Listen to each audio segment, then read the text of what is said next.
Okay, as you come back, make sure you turn on your face and we're going to begin. What happened to all the reading assignments? There was only 2. This was a good text. I was really expecting you to come up with interesting questions. Okay, I don't think everyone is back yet. Yeah, there's a group still talking. They're coming up.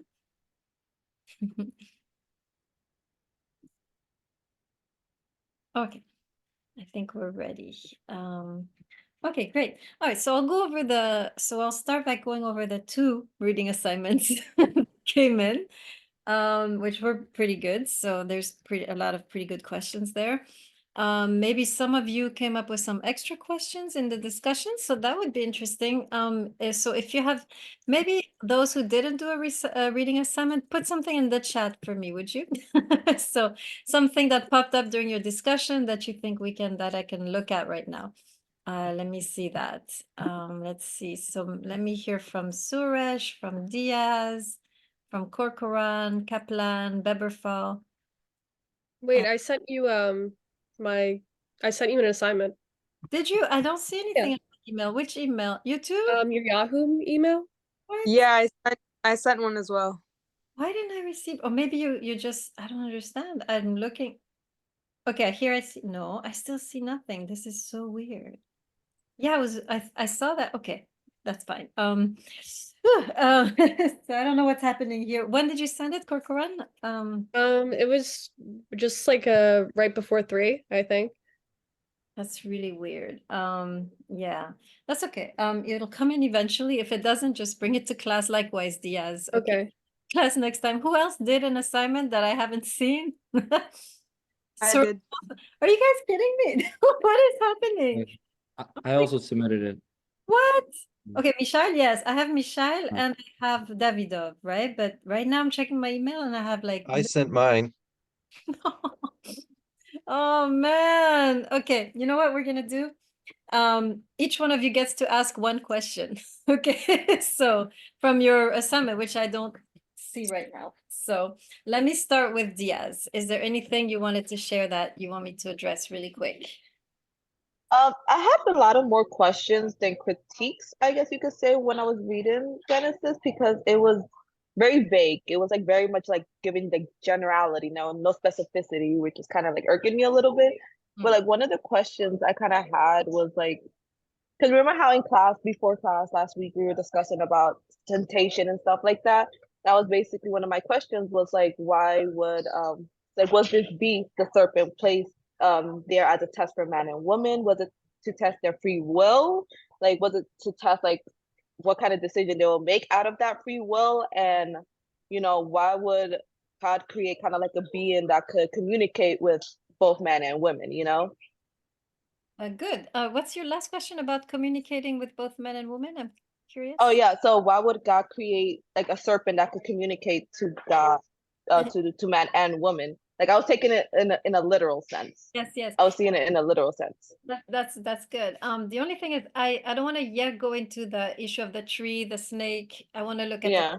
creation of woman. Do you have any question regarding Genesis 1 and 2 with just the creation of woman? So you guys, the rest of you prepare that, right? One question about the creation of woman. Not yet the tree. I don't want to hear about the tree yet.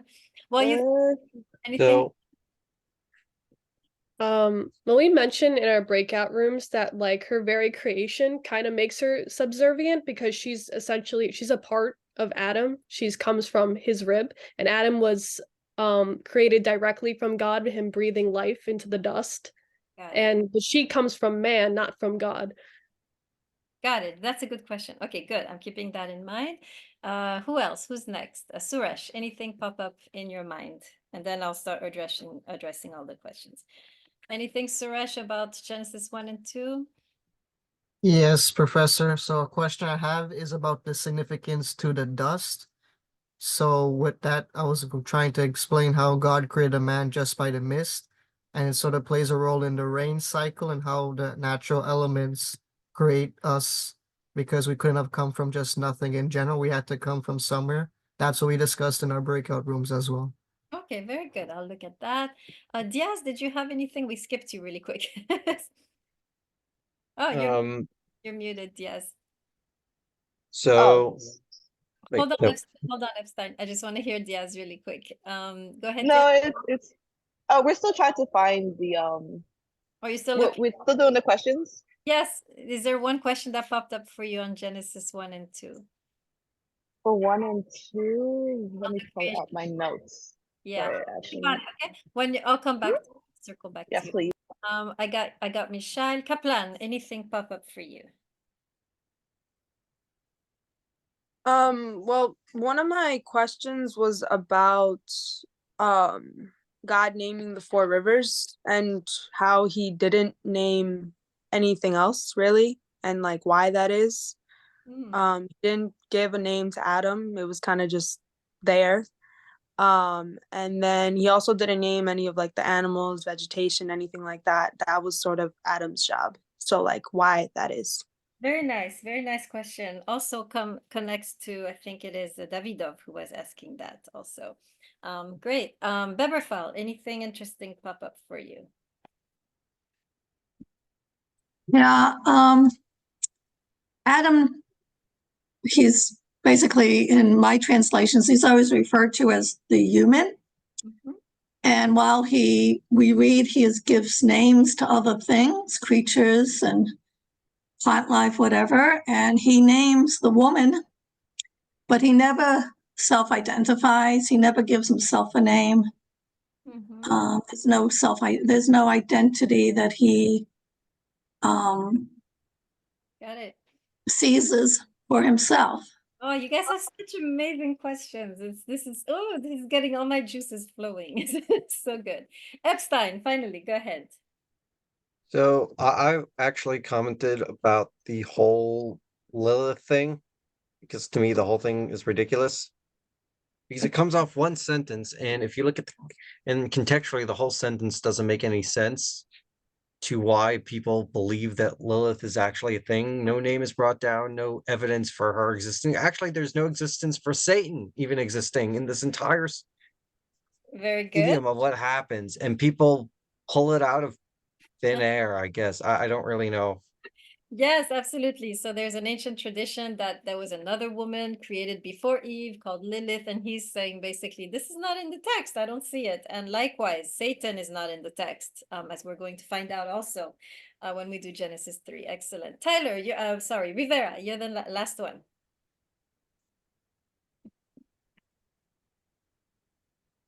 You're muted. Okay, good. Yeah, having trouble with my computer.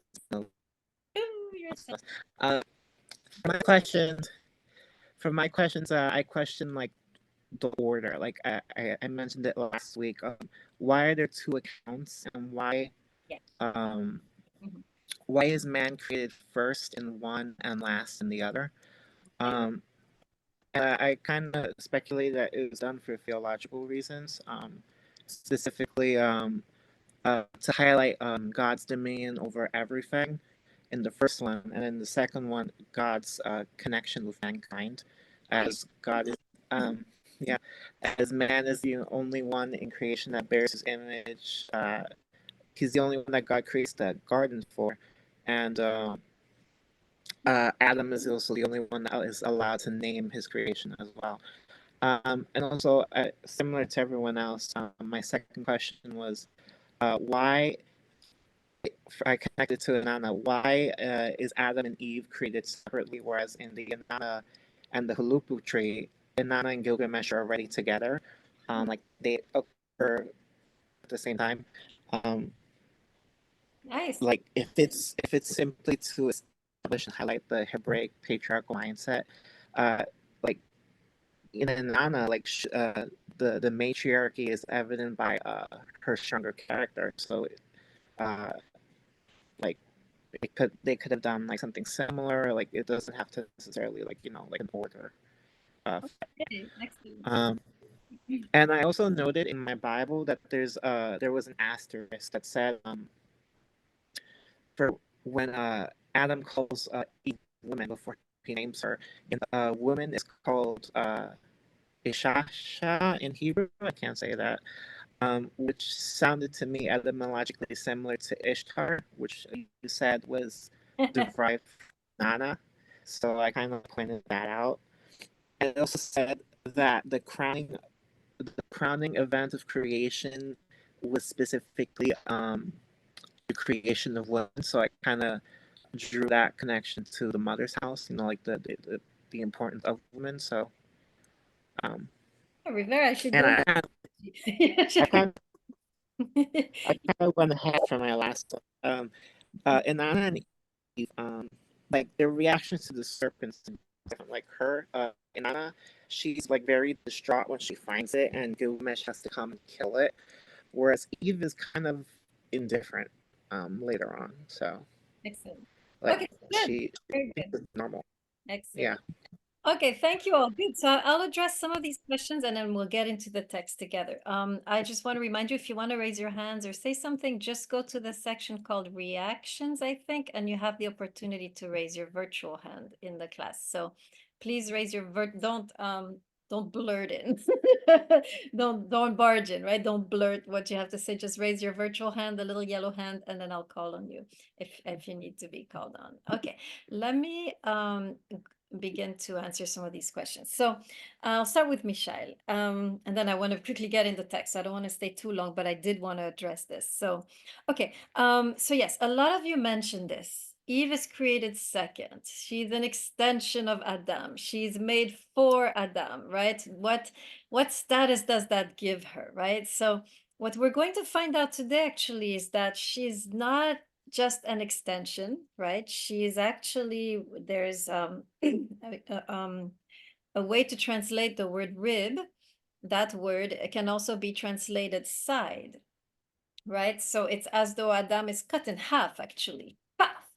And it is at the moment, so I hope you guys are writing this down because I'm already starting, I think. It's at the moment that that the original Adam is cut in half, that he then differentiates into man and woman, right? People don't see this. They think Adam, the first Adam created, is already male. He's not.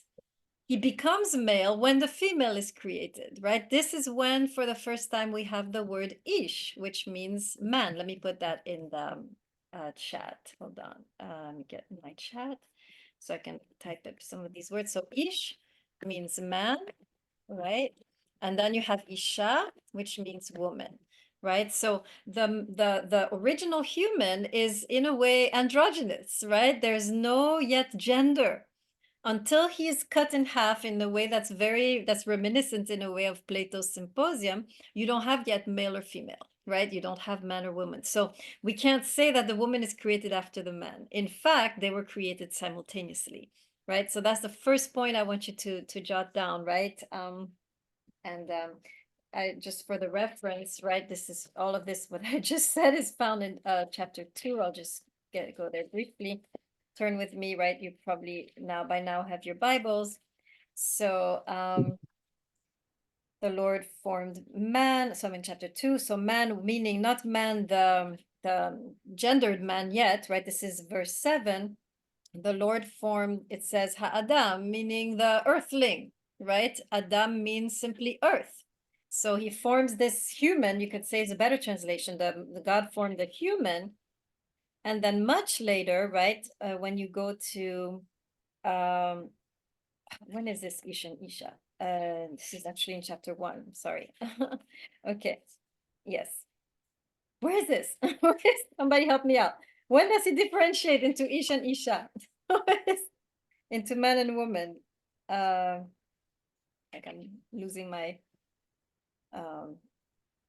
okay, help me out. I'm reading in 2. This is not yet. I think this is in chapter 1. Let us make man in our own image.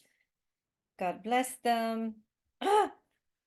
Okay, I'm gonna hold that thought for now. If someone finds it, you let me know, okay? But this is in the text somewhere, but I wanna keep going. So maybe we'll happen upon it again. Okay, so that's the first thing, right? So we don't have woman in a way after or extension. It is really a differentiation where it is in one way to read it, of course, is to see it as cut in half, right? And they both emerge simultaneously. Now, this notion that she was created for man. Yes, it is true. But what we're going to see later is that man was also created for woman. In fact, they were created for each other, right? The subject in the Hebrew context is a relational subject, right? There's no, the subject is subject because it is for, right? It is always created for another. So certainly the woman is created for man, but likewise, right? The man is also created for the woman, as we're going to find out as we explore the text. Okay. Davidov, really quick, 2 names, Adonai, Elohim, yes, true. And this answers the question of Rivera, who answered it himself. Actually, chapter 1 is a more cosmic description of the creation story. Chapter 2 is zooming in on the creation of humankind. And so you have 2 different names of God, Elohim. Let me write it down here. Elohim is the name in Genesis 1. So this is the cosmic name of God. This is basically means the high one, right? The high, or the high ones. It's a plural actually. And then you have Adonai, which is in chapter 2 of Genesis 2. And this is the name of God that is used usually when God approaches human beings intimately or personally, right? So that's the main difference, perhaps. Now, this is so interesting. The fact that Adam never gets a name and Eve does, right? We have to remember that the name is the destiny, and it's always given by someone else. You can't give yourself a name, right? Because your destiny is bestowed on you by God usually, right? We see that Adam takes a very powerful stance when he names Eve, and we're going to look at that, right? So, but I find it, I'm going to leave this open because I hadn't thought of that. It's true. Adam doesn't get a name, and in a way, Adam is a little bit, you can sense in the story a floating character, right? There's not much substance except that one time, which we're going to read when we do Genesis 3. But in general, right, there is something with Adam which is lacking, right? Because perhaps he doesn't have a name. So I think I answered Corcoran's question. Then I go to Kaplan. Again, the naming, Beber, get the name right, Beberfall. Yes, again, the names. Okay, so you guys are pointing. Okay, so let's see if we can get in the text and encounter some more of your questions. All right, let's begin with Genesis 1. So I'm in my Bible, Genesis 1. I hope you all are also. Please turn with me, whatever text you're using. I'm going to, of course, zoom in. I'm going to skip the creation of the earth and zoom in, of course, on verse 26, right? And here you have Elohim, which is incidentally a plural, which is interesting. And Elohim, of course, God, is saying to his entourage, it's a plural. Let us make man, or the human, in our image, right? So, so I want to really emphasize that here, right? The human here is neither male or female; it's human, and then it differentiates. And then it says, they will rule, right? They will rule over the fish and the birds and the cattle and so forth, right? And then he continues, and then God blessed them and said to them, be fertile, increase, etc. Okay, so I want to stop on this because there's a lot of interesting things going on in this particular passage. Okay, so this is chapter 1, verses 26 to 28. Okay. So I want to first contrast, since this is a class on Plato and the Bible, I want to contrast briefly between Greek thought and Hebrew thought when it comes to gendered relations. And the person I'm going to attack today is Aristotle. Okay. So if you've read a bit of Aristotle on gender, it's fascinating. Aristotle basically says that woman and man are created from 2 different substances, right? Woman is created from, is more connected to the earth. She's a more material type of being, and man is created to the heavens. He's a more spiritual or intellectual type or rational type of being, right? And he makes the connection with the body type, right? If you see a woman, I wish I was in the class, I could show you better, but if you look at the woman's figure, her hips kind of fall, you know, there's a kind of weightiness to the female body, which seems to draw her to the earth, right? Whereas the man, if he's well built, right, is shooting up into the heavens, right? This is the right, the chest of the man usually kind of moves outward like this and of course reaches to the heavens. So he's looking at the physiological characteristics of the male and female body and deducing that the woman is closer to matter and the man is closer to the intellect. And so that's the first observation he makes. The second observation he makes is that, and this is actually a true observation. I mean, all of these observations are correct. He's right. But it's the interpretations perhaps that are problematic. But the second observation he makes is the body temperature. And he observes, rightly so, that the female body temperature is lower than the male body temperature. Males are hotter. Okay, so now he interprets and he says, well, therefore, the man has more energy. Therefore, he's more able to resist temptation, right? And the woman, because she's a lower energy being, her temperature is lower, she's more weak. In all the aspects, physical, moral, emotional, she's the weaker sex, right?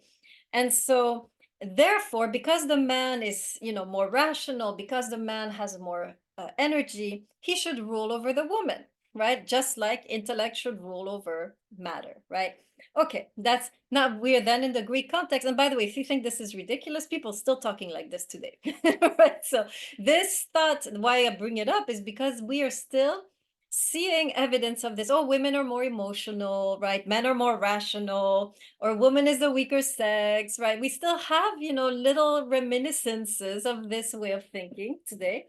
And of course, there's the idea that man should rule over woman. This is still very much an idea today, which has become a religious idea, which people have based on the Bible, which we're going to, of course, challenge in this class, right? But that's the idea, right? Now, notice here in our text, both of them are made of matter and spirit, right? The human, before he differentiates, right? In Genesis 2, there's the differentiation, right? But before the human differentiates, God takes clay, breathes into the clay. So you have the material element and you have the breath. And this is what forms the human, which is the basis for man and woman, right? So both have the same substance. So in the Hebrew text, there's not this ontological difference that you see in the Greek text, right? So that's the first thing. So second thing, this notion of subservience, right? At least at this point in Genesis 1, neither one is supposed to rule over the other. The word to rule is instead, it is a responsibility, a duty that is given to them both to rule who? What? The world, right? They were never meant to rule over each other. They were meant together to rule as a power couple, as a king and queen dyad. They were meant to rule over the cosmos, right? So the first instance of ruling that we have applied to human beings is right here in verse where is it? Verse 26. Why is this text escaping me today? There it is. Yeah, verse 26. And he shall rule, right? They shall rule, right? So it's not just he ruling her or he ruling the world and she's somewhere, in the kitchen. The text is very clear. It's a plural. They will rule together over the cosmos, right? This is the blueprint of the Hebrew Bible. Very different here from the Greek context. Now go a little further and notice, not only are they supposed to rule together, but at the same time, they're given a second task. They're both supposed to multiply, right? Be fertile and increase and fill the earth. In other words, now I hope you're sitting down. Both are given the task to rule outside in the world and to rule inside in the home, right? In other words, there's not the man is reduced to the public. Like, remember, the Greek thought was the man should be out there in the political realm and the woman should be in here in the home.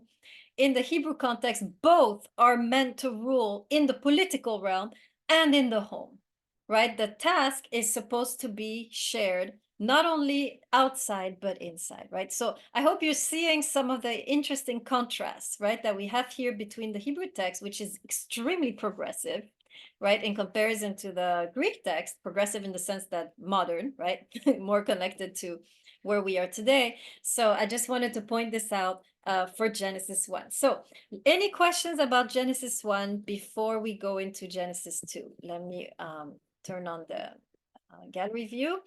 Anything you want to add or need clarity or want to challenge in what I just talked about with Genesis 1 with regards to gender roles in the Hebrew Bible, right? There is an unparalleled equality here. And by the way, I just want to add, notice how the contrast with ancient Near Eastern literature too, right? In the ancient Near Eastern literature, the man is the one ruling, right? The goddess is empowering the man to rule.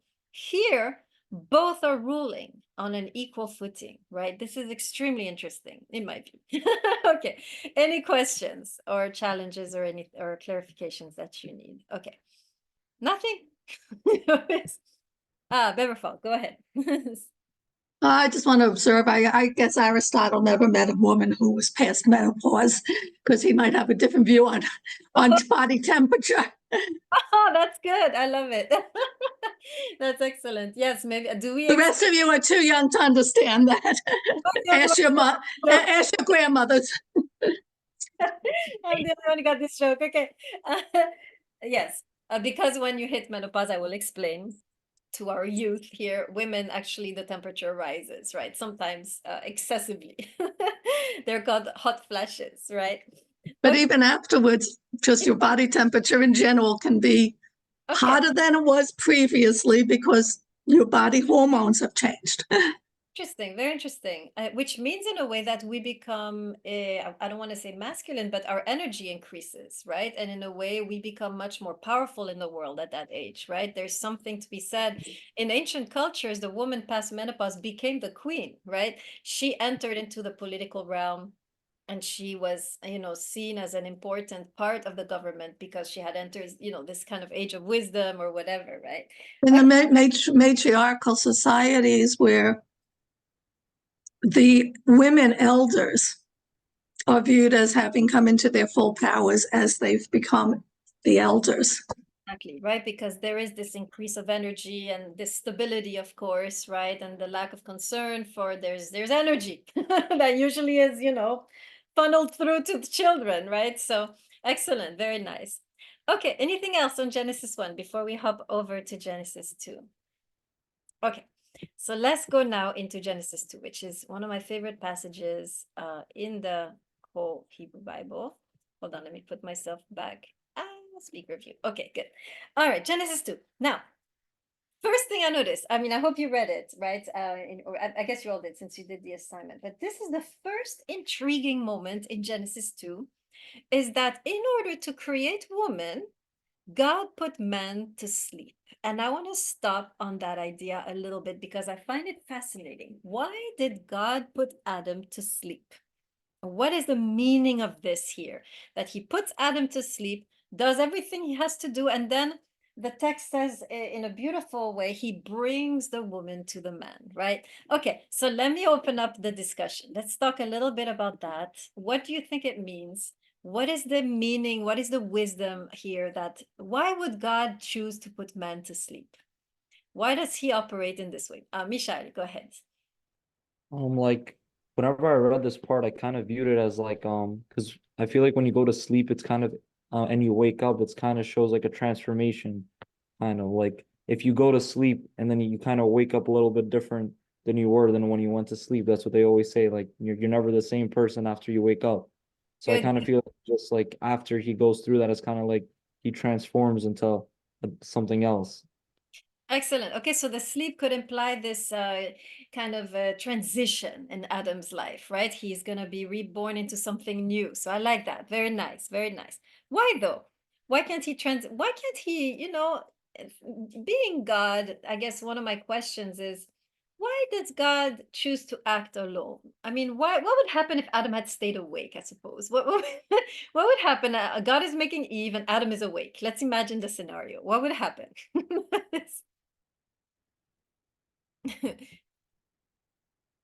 Okay, Davidov, go ahead. I feel like I've heard this question before, and I'm not sure if it came from you and you answered it before, or if I heard it from an actual rabbi, but I think the answer was that if Adam was left awake, he would view himself as responsible for the act of creation. And so putting him to sleep is God's way of telling him, you have nothing to do with this. You didn't participate. Like I did this for you. Excellent. Okay, so I'm hearing two things in what you're saying, right? Number one, I did this for you. I wanted to stop on that a little bit. And number two, you don't get to participate. So let me stop on the first thing you said. Why is God wanting to make clear to Adam, I did this for you? How is this such an amazing message to hear that God is saying, you have no part in this, I'm doing this for you? What are we learning here? I guess, as if we're single, what are we learning here about how relationships are formed, right? Or how we encounter the soulmate? What are we learning here? What's the lesson? If any of you is a little anxious, right? Some of you still single, wondering, is it going to happen? How? What is the text telling us here? What's the message of hope that this text is revealing to us right now? Yes, Beberfal. Is that what we call your Berchet, so that your person who you're intended to meet is somebody that God selects for you, that you yourself don't make that selection. It's God sent in a way. Excellent, excellent, very good. Tyler, I should see your word, Tyler. So go Rivera, go ahead. Practically what was just said. God initiates the relationship for you, not you're not the one that um, starts it. It's God. Excellent. This is such amazing news in our culture where we are so proactive about finding dates, right? I don't know how many of you are on 10 apps right now, you know, trying to make it happen. The text is saying this is not, this is, remember, this is mother's house wisdom. We can't make these things happen, right? These are gifts. All we can do is, how do we position ourselves to receive, right? And it seems that sleep for Adam was the best position here, right? And we can talk about this too. But for sure, first element of wisdom I'm seeing in this text, right, is the notion that in a way, this notion of the soulmate is not something we should worry about. This is one of the gifts of God, right? That he's bringing her to the man, right? The man doesn't have to go out seeking, right? Hunting and gathering, right? This is not it, right? This is something that is, but of course, it's not, the task, of course, is to be able to receive. I think, you know, I have to say this, I've lived a little bit for a while now, a few decades, and I have found, and this is tragic, I have found that I have always been surrounded by abundance. But the reason there has been so much scarcity in my life is because I have refused or blocked or created obstacles to whatever was coming my way. Why? Because I was too active, right? So there's something beautiful here that she's gonna come, but you need to be positioned in a certain way. And you know, the same goes for women, right? The man is going to come, but we need to be positioned a certain way, and that positioning is rest. Right, let's elaborate on this. Why is it that the restful positioning is the best positioning to attract your soulmate? You don't need to go do X, Y, and Z, have a vision board, you know, go buy this and that, do cosmetic surgery, right? All of these things we're trying to do to attract the soulmate. The text is saying, the positioning to attract, to magnetize the soulmate is rest. Let's elaborate on that. Why? Why? Help me out. Why is it? That's assuming you believe in soulmates. Yes, Epstein, don't start.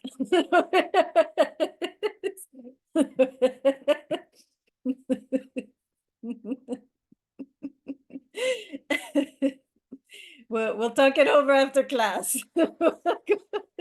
Anybody else? Okay. Yes, Michelle, go ahead. Oh, you're muted. You're muted. Sorry. Yeah, so I feel like if you're at rest, you kind of can't get in your own way of like stopping God's plan of whatever it is that he wants to bring to you. Like if you're trying to pursue things on your own accord, you might be conflicting with whatever is meant for you anyway. So I feel like if you just kind of let it go, then everything will just kind of lead itself to you naturally. Yeah, I love what you're saying. You're saying very well, right? Very often God is at work and we interfere with that work by being ourselves at work, right? It's like there can be only one person working here, right? It's like your mom trying to bake something and you over there trying to help, right? So it's not working. It's like, go, let me do this, right? If I'm in the kitchen, if you ever see me cook, I cannot have another being next to me, right? You're bothering me. You're not helping, right? So very nice. Very often God is at work and we don't feel it, and so we start being at work, and then we block, we disturb whatever is happening, right? And so rest is the ultimate position of receptivity, right? When God says in the psalm, when the psalmist says, be still and know that I am God, right? Stillness is the prerequisite for divine action. The more we are still, the more empowered God is to act, right? Beverfall, go ahead. Couple of thoughts. Sleep is kind of like that unconscious state where your dreams come through and you are more receptive to things because you're not putting up defenses to things and you are not overthinking everything. Yeah. So that you have this receptiveness. And then, there's a long tradition of like saying, sleep is akin to death. And when you wake, you are reborn in a way, so that awakeness, when you are refreshed from sleep, it gives you that newness, each day is a new day and you start over, which makes you more receptive to others. And then if you're constantly at it and you're constantly, no one could go 24/7. You have to take that rest and you have to just relax your mind. Very nice. So you could open up. I like that you mentioned death. I think sometimes we have to go through some kind of death to be ready for the soulmate, right? There's a lot of us who have to go through ego deaths, right? In order to be ready for the soulmate. There's a couple that I know that are amazing couple, and the man is particularly grateful. I mean, he's over grateful for his family and he keeps on repeating it. Right? And what one doesn't know when one observes this couple is that this man almost died of a brain tumor, right? And he in a way was given a new life, right? He found that he got a second chance. And at that moment, everything moved very fast for him, right? In a way, that near-death experience really opened him up, cut him open to receive what life had to offer. Until we learn to die in this way, we over here trying to, be our own agent, right? Be our own, right, manager. And we miss, right? So there's this notion of sleep, of rest, of death that is needed, right? To finally be able to receive the abundance that is all around us, right? Very nice. Anything else about the sleep? Any other comments you want to say about the sleep before we get into the actual creation of the woman? I want to stop on this one a little bit. What would happen if Adam was helping out to create Eve? What would that be a problem? So imagine, yeah, Adam is awake, right? While God is creating Eve. What's he gonna do? What's he gonna start to do? What's he gonna start to interject? Let's imagine an Adam interjecting as God is molding the body and the face of Eve, and you're Adam. What are you tempted to do right now?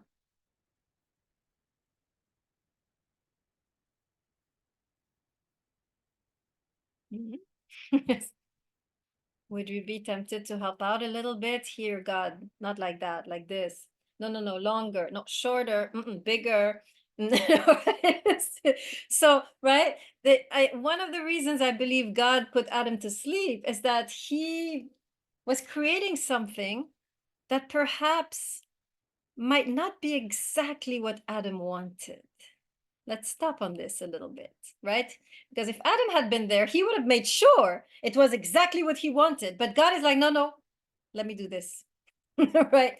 Let me do this. So let's stop on this a little bit, right? He's creating Eve without the feedback of Adam, meaning it could go very wrong, right? He might create someone that Adam is like, oh, man. So why is it that God, in a way, is choosing to take the risk of creating someone who might not fit perfectly the expectations of Adam? That's my question. Or, in other words, why is he taking the risk of creating an imperfect Eve? Someone who is not perfect, the perfect woman, right? Adam would have created the perfect woman, right? Oh, here, let me do this, that. God is like, not you, I'm doing this. Why is it in a way that God is inevitably going to bring to Adam not the woman of his dreams, but something very, very different? Now let's talk about this. Corcoran.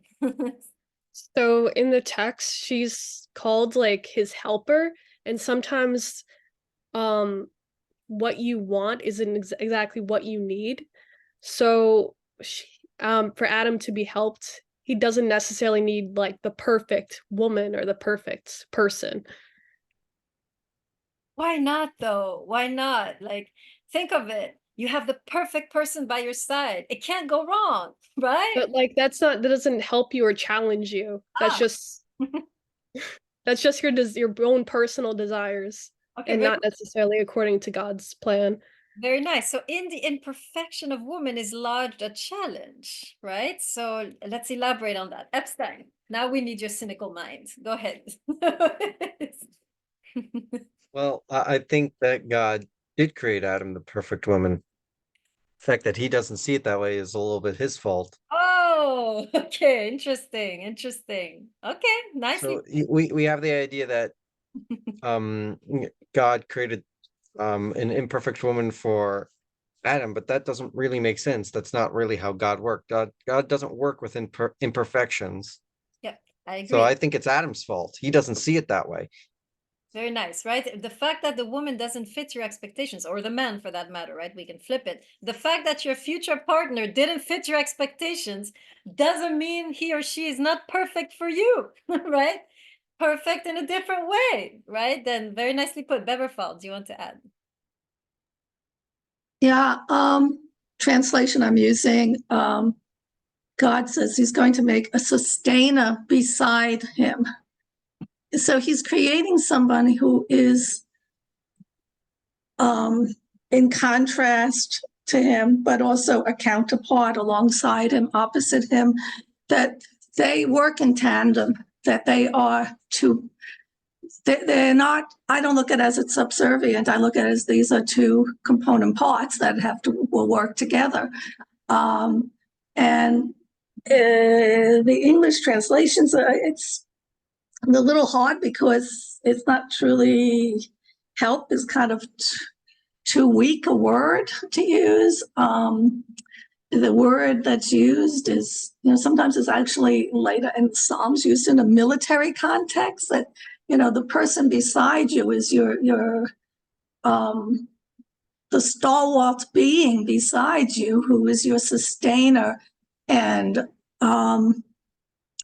in a good relationship, in a lasting relationship, people will say, I couldn't live without that person. They're what keeps me going. Very good. They're my other side, And so, yes, maybe that's why she has to be quote unquote imperfect. Otherwise, she wouldn't complete, or she wouldn't bring different perspective or different right things on the table. So the element of challenge here is part of the equation, right? Which brings us actually to the next part. So let's go there now into this. I want to go into the Hebrew here. So this is chapter 2, verse 18. The Lord God said, so now we're going to the creation of woman, right? So I want to talk about that a little bit, and then we're going to discuss it a little bit. Okay. The Lord God said, it is not good for man to be alone. I will make him a fitting helper. This is a terrible translation. So let's get into the Hebrew together. First word, ezer. So this is a translated helper. So let me just write this down. But I'm not going to follow that translation, of course. And then a very strange expression, kinigdo, which is translated fitting, dreadful. Okay, so let's look into these two words, and this in order to uncover, in a way, what is to be the destiny of the woman in a man's life. We need to know this in order to understand everything else that we're going to study from now on. So this is actually a really important part of the class. Okay, first of all, Ezer. So Beberfall hinted at it. Ezer means help, yes. But in the Hebrew Bible, it is used in a certain context and to describe a certain person. This is the only place it is ascribed to woman. In all the other places, it is ascribed to somebody else. Can anyone tell me who it is? And raise your virtual hand. So Ezer, yes, Davidov, go ahead. Davidov? I can't tell you the specific, actually, no, I can. The name Eliezer, for example, means God is my helper. And so that would be referring to God himself as the helper. You got it, right? Ezer, if you look everywhere else, one very powerful text is when King David in the Psalms says, I look up to the mountains, from where comes my help, meaning God, right? Ezer, right, is used. So this is first point, very important. Ezer is used everywhere else to describe divine intervention, divine salvific action, divine redemptive action. When someone is surrounded, when someone is stuck, when someone is, just sinking, this is the Ezer that intervenes, divine helper, right? This is the divine intervention, Ezer, which gets someone, when someone has no other recourse, is really against the wall. This is, so it's a military metaphor, Ezer, right? Now, what does this mean? That the woman is the Ezer of man. Let's talk about this a little bit. Very interesting. Military words, military language used as though she is the bodyguard or the protector of man. Help me understand. What does this mean? What can this tell us about the role of woman in a man's life? What do we learn here?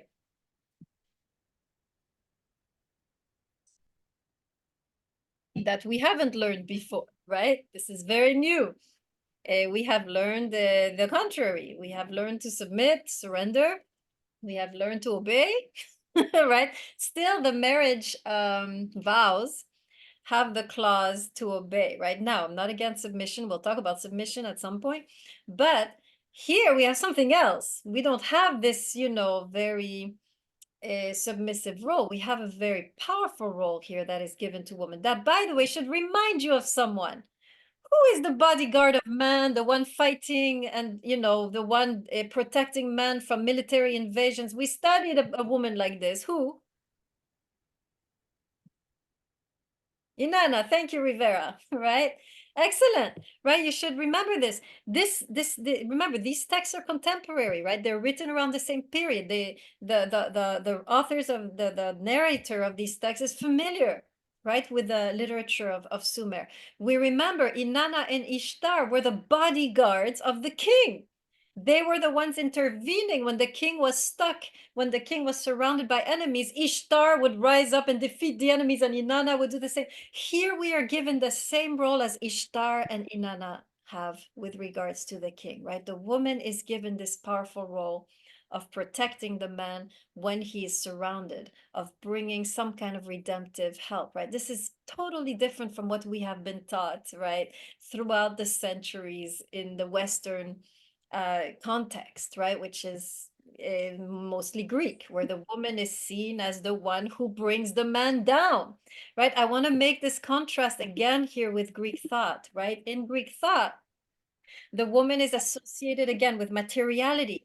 She is the one, if the man falls in love with her, she brings him down to that level, right? And so the man, to elevate himself, needs to separate from the woman, which is why we have an enormous amount of monastic traditions in the Greek culture, which then came into Christianity and even Judaism and Islam, right? So we have this notion in Greek thought that the woman, because she's connected to the material world, is going to bring man down. In the Hebrew text, is the opposite. The woman is the one who lifts up the man because she has this powerful ability to protect and to lift up and to in a way redeem, right, in the context. Now, before you think that only the woman does that, we are going to see, especially in chapter 3, that the man also has that power, right? But here in this particular text, the emphasis, of course, is on the woman because, again, we are in a matriarchal context. But we will see that Adam in chapter 3 is going to rise up to the occasion and have an enormous response to this, right? Okay, so that's the first thing, Ezer. Now, let's go into Kenegdo. Kenegdo is made up of two words. So let me write them down. It's made up of ke, which means with or like, right? And then neged, neged is made up of neged, which means against. Okay. And then the O is simply means him. So we have here help. The total translation should be help with or against him. That's the translation, accurate translation of Ezer Kenegdo. Now, we learn now that the woman, the way she redeems or saves or, intervenes in a redemptive way in the man's life is by being both with and against. Okay, what does this mean? How can a woman be both with and against? And how can this become redemptive, right? The man is in a dire situation, the woman intervenes, and the text is prescribing she will intervene by being both with and against the man, and that is how she will intervene. That is how she will redeem the situation. Now I want to open up a little bit for some interpretations. What do you think that means? That the woman can save the man by being against. Let's start with against. We know with already, right? She can save the man by being with him. Well, let's talk about both. How can she save the man? First, let's do by being with.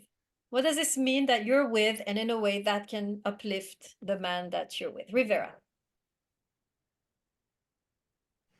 I guess like in protecting him, their wills are the same, but the methods that they employ are different. Like the way like in the case of like Inanna and like the king will have like one conception of like how to protect himself, but then Inanna will be like, no, let's do it this way.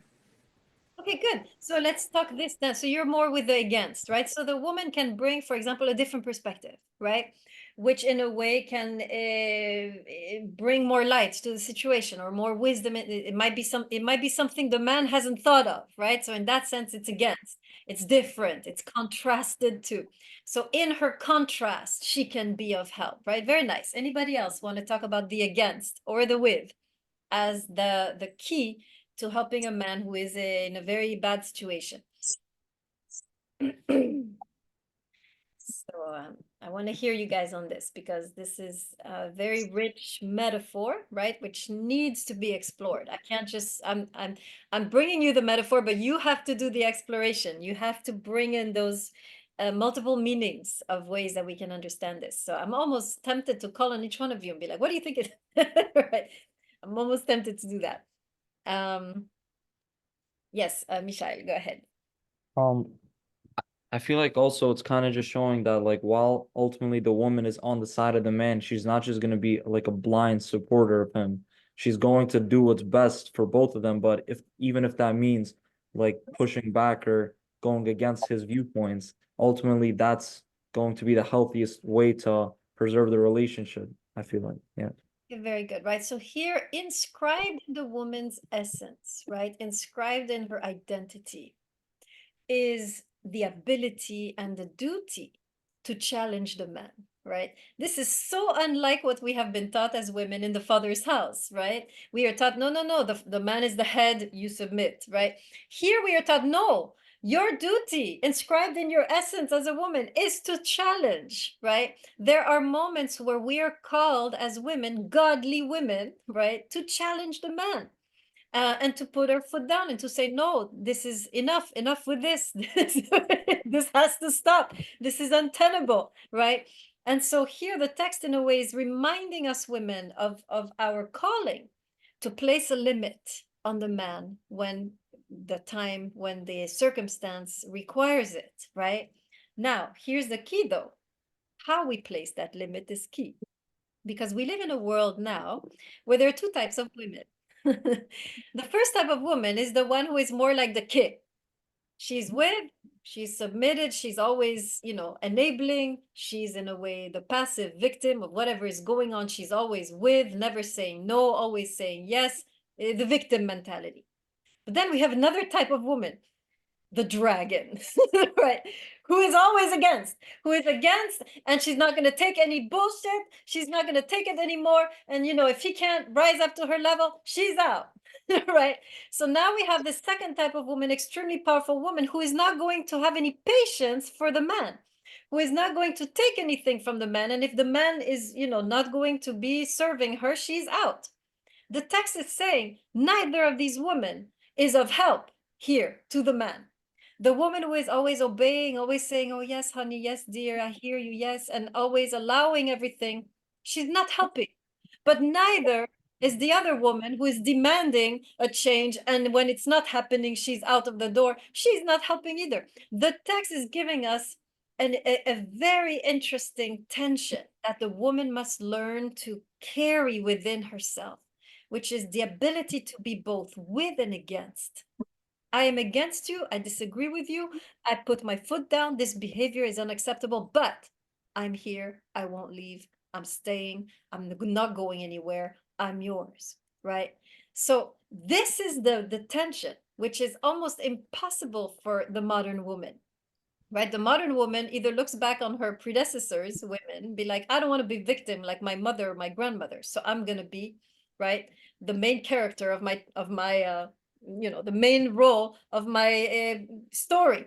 And I'm not going to take any disrespect from the man. And if he can't treat me right, I'm not going to stay, right? So what the text is saying, no, the magic here, the key to the woman embodying this role as Ezer is the ability, the delicate ability to balance the being against while being with. I'm against you. I disagree with you. I put my foot down, but I'm not going anywhere. I'm with you. I'm on your side. I believe you can do it. I believe we can do it. I think we ought to do it for the sake of X, Y, and Z. Are you hearing me? Right? This is what everybody understands. I'm putting on gallery. Let me see your faces. Are you seeing what I'm saying?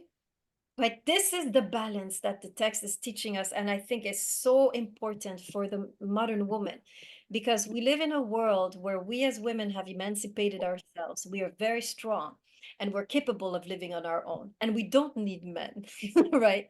But we have forgotten how to help the man because we have become so emancipated that there is no connection needed anymore. The text is reminding us, yes, be strong, but be also with, right? It is good to be strong and to make and to put limits and to demand respect, but do it in the relationship. Do not step out of the relationship. Stay within the relationship, and within the relationship, weave in your limits, right? That I think is the brilliance, right, of this particular text. And what we're going to see in the remaining stories is these very strong women who perform magic in their relationships. Why? Because they have learned the delicate art of balancing, being both with and against a man, right? Okay, any last questions before we conclude? Anything else you guys want to add before we stop? Okay. All right, good. So next time, remember, we meet in person, probably, because already everything is melting. So on Thursday, we meet in person. And again, I want to ask you if it's possible to stay for I want to do 2 hours exceptionally, right? I want to do the man, I mean the woman, we're doing Genesis 3. I want to start with the woman in Genesis 3, and then I want to go into the man. So I might need a couple hours. How many of you, again, can you confirm that you can stay the second hour? Just put your hand in the screen like I'm doing right now, if you can do it. Okay, that's a good amount. Epstein, Davidov, Rivera, Michelle? Wait, How- second hour as in right now? No, Thursday. No. I have a class I at five. can't. I You can't. I have a class. have a class, and you, Michelle, also you have a class? Yeah, I have a class, yeah. Okay. The rest of us will stay, we'll record, and then you can watch it. Okay, so please stay if you can, because you know, we need to work on this together. But in any case, I will record. Okay, guys, thank you for coming on Zoom. I was surprised to see all of you. So pleasantly surprised to see all of you. So I'll see you in a bit. I'll see you in a couple of days. And I hopefully will get you reading assignments. If not, just bring them. I mean, I'm checking again and I still see nothing. I don't know what's happening. So bring whoever, all of you who I didn't see your reading assignment, just bring it next time. Bring 2 reading assignments, Genesis. So this is everyone except Mishail and Davidov. You're the only 2 I got. So anyone who's not Mishail and Davidov and you did a reading assignment, bring it next on Thursday, okay? All right, guys, thank you.